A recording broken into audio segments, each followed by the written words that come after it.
Hey everybody, welcome to Marvel Avengers Alliance 2 here on G4G on YouTube.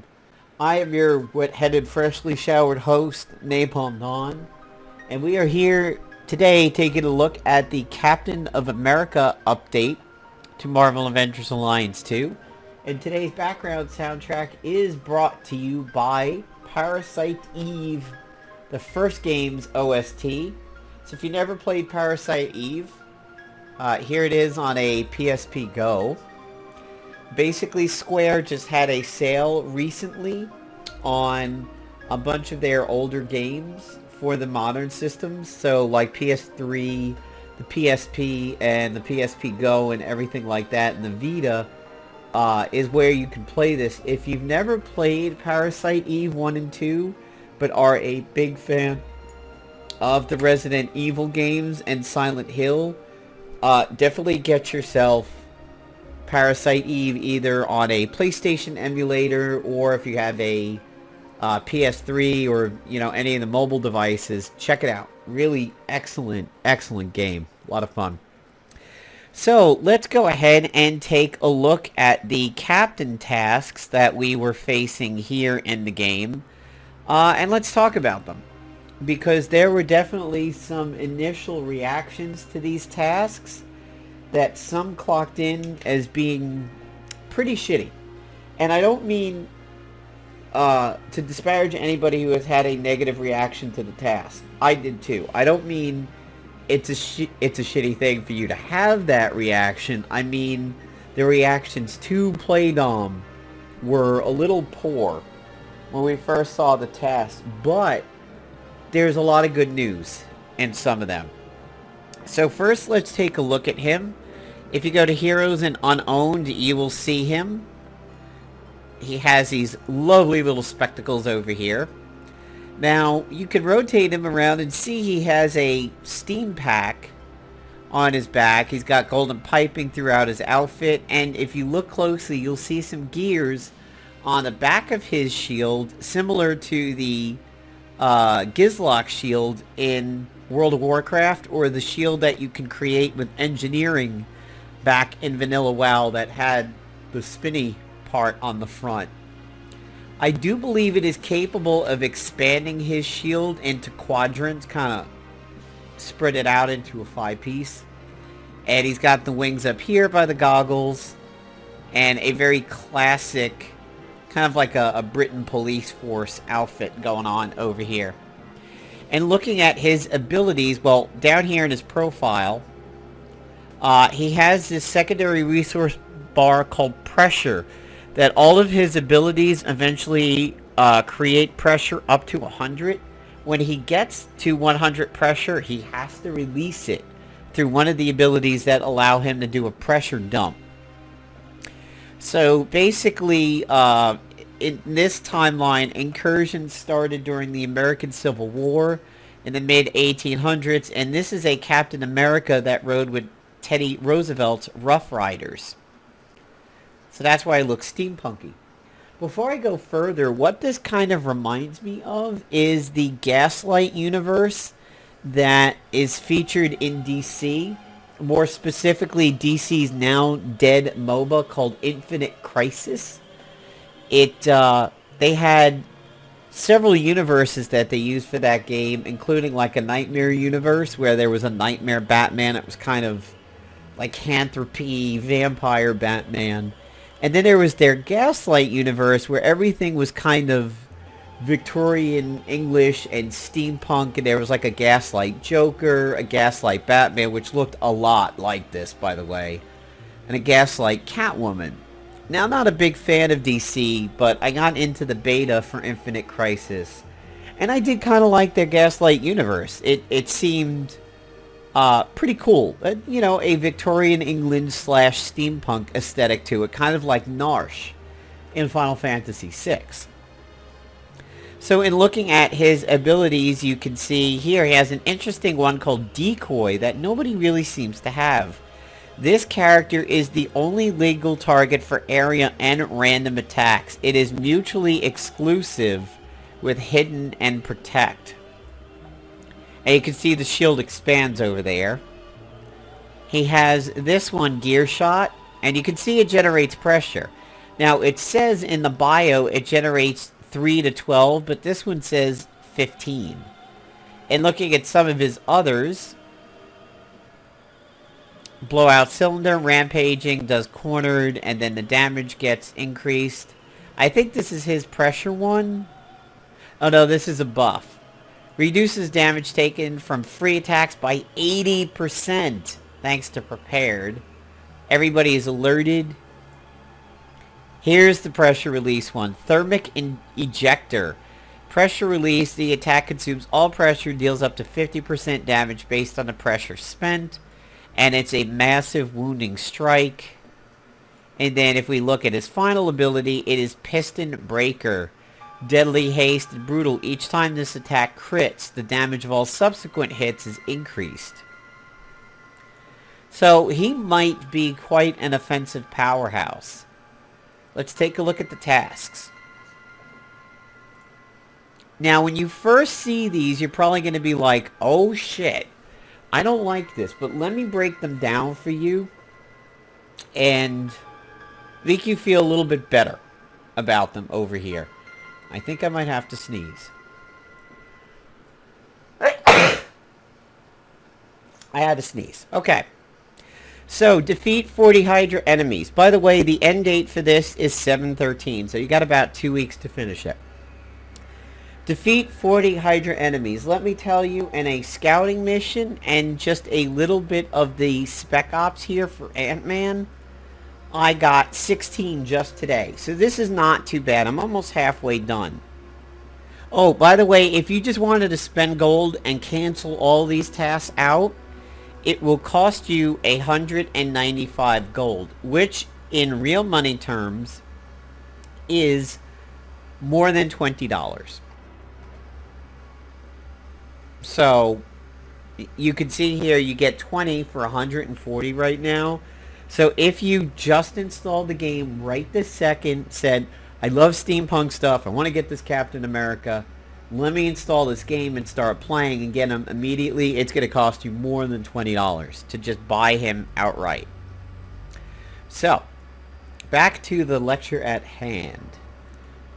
Hydra enemies, Hail Hydra. Win 28 fights. This is the one that made me flinch. And when I first saw this on the stream, I said, well, I know what I'm spending 60 gold on. But if you're not a good PvPer and you're like, oh shit, I don't like this, don't feel so bad. Practice counts. Practice doesn't consume resources. Practice is very easy to just do this on autopilot. So you can go to practice, you can go to fight, doesn't matter what, well, I mean, it matters what you bring, you have to win, but the good thing is, because you could do this to infinity and beyond, it is absolutely okay to turn on autoplay and let the chips fall where they may. Damn it. Don't want him to be stunned when he needs to do his strengthened ability. So, you know, you can turn on the high-speed combat. You can turn on autoplay and, you know, go about your day the way you would. Go get some steaks on the grill. Go change the baby's diaper. Over there. Go duff the wife for a little bit, which I hope lasts longer than just a PvP battle. But just do practice. Set it on autopilot if you want, because who cares if you win or lose? You could just keep doing it and doing it and doing it. And if you look, I didn't consume any PvP resources. I got a win in practice. We go back 5. It's that easy. There is nothing stopping you from getting this task done in a day. Nothing. It's just time. And you only are going to do one click, and that's the click to start battle. Just start, let it roll, start. This team up with friends, this one will take a little bit more time. And it isolates where you could do this. You can't do this in a Spec Ops, and you can't do it in Scouting. So you have to do chapter missions for this. In any given point in time, when you're going through a mission, you're probably going to have, what, 6, 7 matches where you're going to team up with people. So one playthrough from start to finish in a mission chapter, you could probably bang out at least 5 of these. The issue is you will run out of friends until the reset, and hopefully you have a lot. So that is all done over here on your friends list. If you want to leave an ally code in the description below to make friends, absolutely go ahead and do so. I have 45 friends over here, so this wouldn't be too bad. The only thing that would be stopping me there would be PvE energy. Superior power cells. This is the one that's a little bit rougher, and this is where there is a math glitch in the game. Superior power cells, purchasing them with gold will eventually cost you 75 gold. Let's go to the store. Cells, superior cell, 25 gold gets you 1 cell. The good thing is you can make gold very easily during the week. Every daily gives you the inferior cell that gives you a random amount of gold. Some people's luck is crap. They get 3s and 2s. I get 5 to 12. My luck is good. So, on an average of 5 gold a day for 14 days, I believe it mathed out to about 70. So, as long as you're hitting the average of 5, you can do it completely for free. However, to skip it, it's only 50 gold. So it's only the price of 2 of the cells. So, if you're like, man, that's going to cost me 75 gold to get there. Actually, it's going to cost you 50. So, you may just want to skip the task outright. I think what I'm going to do is save up until I get 400, and at 400, I'm just going to finish the task. Now, the gold cells are good. They give you a chance to get heroes and purple points. So, if you do have gold and you are a beginner player, you may want to not skip the tasks and open the 3 cells so that you can increase your roster. But for me, it's not a benefit because as of right now, only Age of Ultron Vision is the only thing I can pull from a cell. Spec Ops. Oops, didn't mean to click them. And going here, Spec Ops, Cell, PvP, PvP, PvP, Tasks, Chapter, PvP, Chapter. So, I mean, the chances of me pulling Ultron at this point have been pretty low. So I would just probably save up until 400, buy this out at 50, go down to 350 gold, and that'll be it. Scouting missions, I've already done 2 in just 1 day. And as you can see here, I'm a little short because it takes 12, I believe. Goddamn inventory. Ooh, I definitely remember this track from Parasite Eve. This is a very, very common track. I think this is the combat track.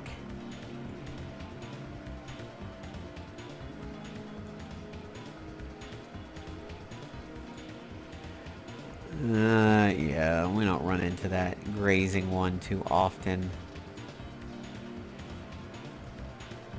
So I do believe it's 12 to start a scouting mission. Yeah, so I can't do another one right now. But by the end of the day, I should be able to do another. And Lord knows you could definitely do, I think the silver scouting ones on Saturday count. So, in looking at the tasks, to sum everything up, you could dump 195 gold and just buy your way to Captain right now, if you have the gold, or if you want to spend the money. Hydra enemies you're going to encounter all over the place. You're probably even going to get dailies for Hydra enemies. Go to the Avengers Alliance 2 wiki and you will find out exactly what missions you need to do to farm Hydra. Winning 28 fights. Not as scary as it sounds. You could do practice, and it consumes no resources other than real life time. Teaming up, you're going to do this naturally as you go through chapter missions anyway. Superior power cells. 75 gold if you open 3, or just 50 to buy the task outright and save 25 gold. Scouting, you could probably do 2 or 3 a day. Here in the States, we have 4th of July coming up, big travel weekend, and, vacation and everything like that. Nothing is stopping you from banging out an excessive amount of these early, and if you can't get to the game over the 4th weekend, you've bought yourself some extra time. And we do have 2 weeks to do this. The only thing that is really limited is the Hydra enemies are limited by your scouting, your spec ops points, and your energy. Winning 28 is limited by nothing. You can do it in practice. Team ups is limited by the amount of friends you have before it kicks over to you've used everybody. Power cells is limited by your funds, and scouting is limited by scouting recharge time, sort of like the simulator in Marvel Avengers Alliance 1. So there you go, guys. There is a look at Marvel Avengers Alliance 2, the new 1901 Captain America. He looks pretty neat. Good luck in getting him, everybody. And as always, like the video if you find it handy, and comment below on what your reaction was to the tasks, good or bad, or if I helped change your mind a little bit in terms of having an initial knee-jerk reaction to them. See you, everybody. Take care and have a good 4th weekend.